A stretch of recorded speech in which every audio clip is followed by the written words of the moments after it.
It all started when I got a call from Ray at the Tennessee Baptist Convention and Dr. Taylor at the associational office asking myself to do the theme interpretation at the Bivocational Pastors Conference in Williamsburg, Kentucky. And I asked certain members of the drama team if they would participate, being the thespians that they are. Would they act in this dramatic piece?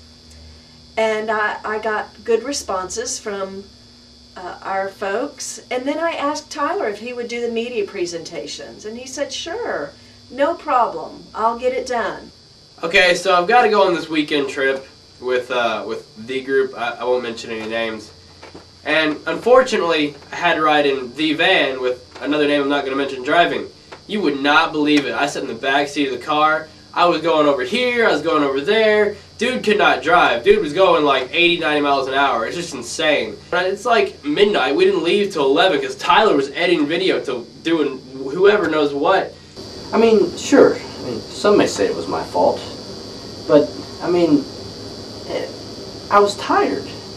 I mean, I had no sleep. I had 13 hours of sleep that week. I mean, who else would have done better than that? I mean, I thought it went really well. I mean,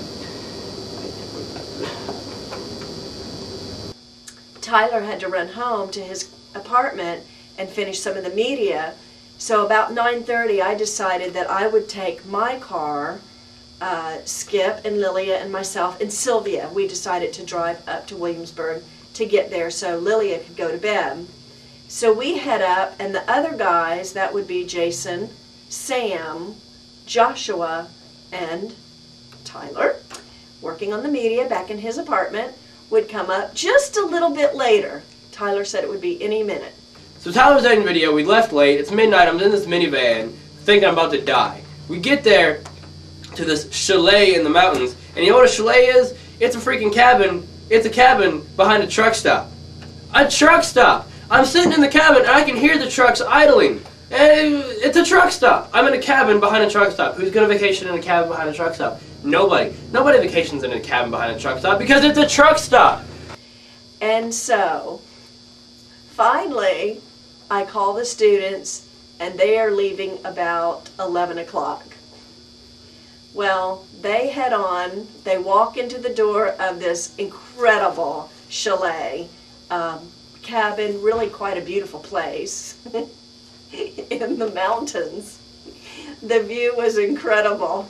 It was absolutely, you could stand out on the balcony and look up and see the moon and the top of a mountain. It was, well, it was quite romantic. It's a truck stop.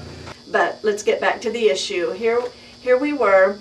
Well, the students came in, the guys, at midnight. Time out, Betsy. Hold it. You neglected to tell about the almost 2 hours we spent at the chalet while we were waiting for the guys. Here's Betsy. Oh, Lilia, let's sing a song. And the angels sang la la la la la. And then the mule went hee-haw, hee-haw. And this is Lilia.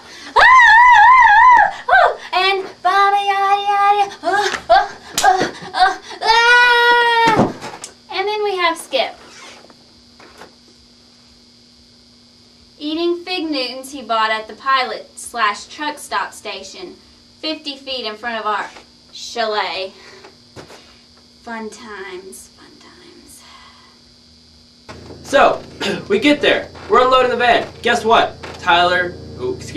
Guess what? Somebody forgot the computer. How do you forget the computer? He just spent hours editing video on a computer, and he forgets it at the beat. well, I guess it could have been my fault. I mean, yeah, I mean, Well, there was just a little bit of a problem. They said they forgot something, but that was okay.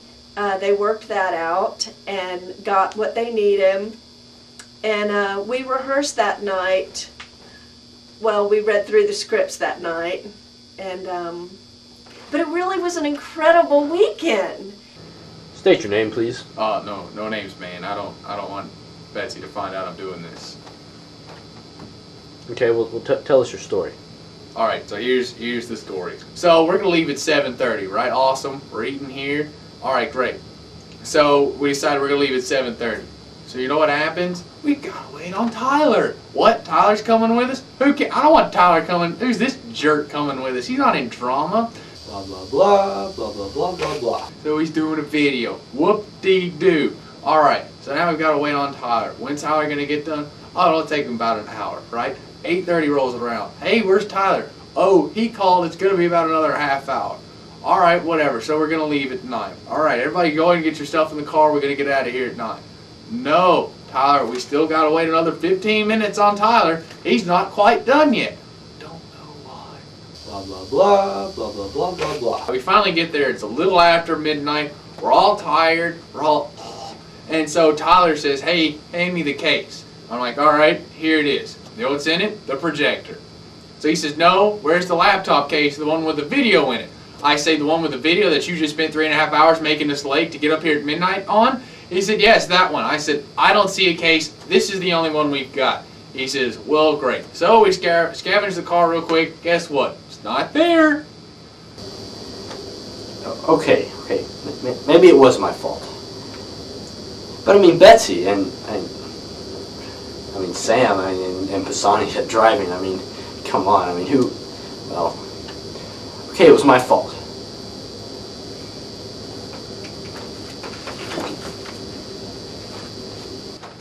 So what does he do? He says, all right, it's probably still at the B. Let's call up Glenn. Hey, Glenn, where's it at? He said, oh, it's right here.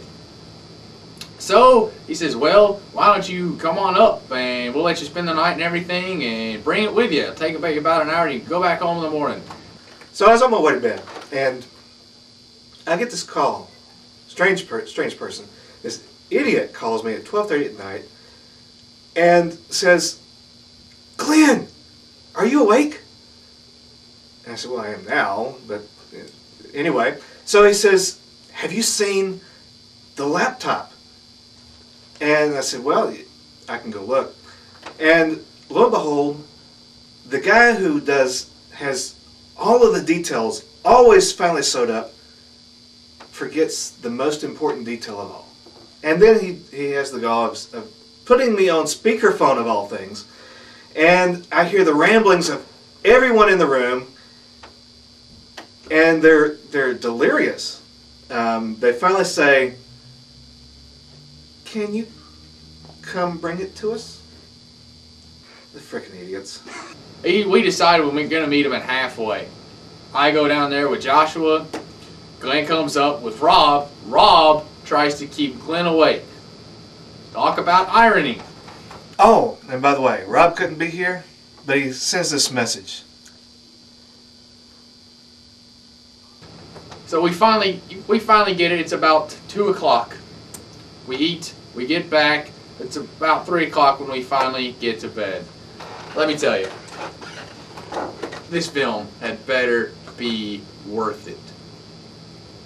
I don't know what it's about. I've never seen the thing. I still haven't seen the thing even after we've done the stupid play. And the next morning we went to bed after rehearsing about 1:30. I did. And then I guess the guys got to bed about 3. We got up about 5:30. I went to all the rooms. I said, Jason, wake up. Travis, wake up. I know. I was calling for Tyler, but it was 5 o'clock in the morning and I was in such a fog, I can't tell you. Sylvia, are you awake? I'm awake. Oh.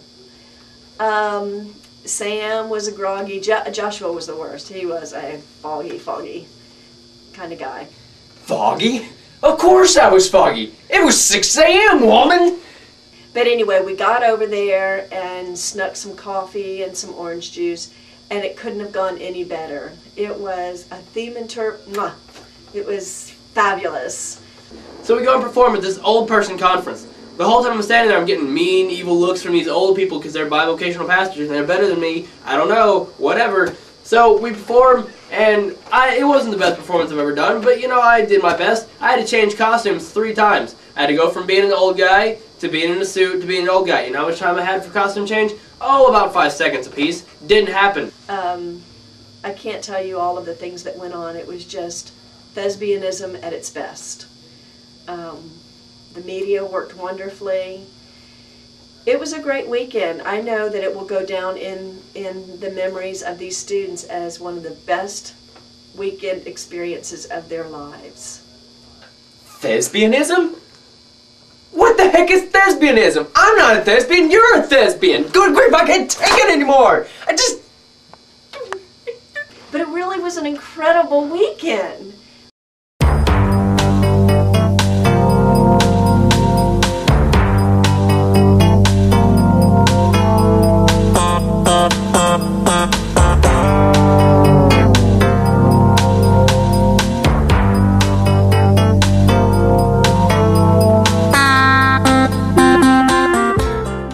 The frickin' idiots.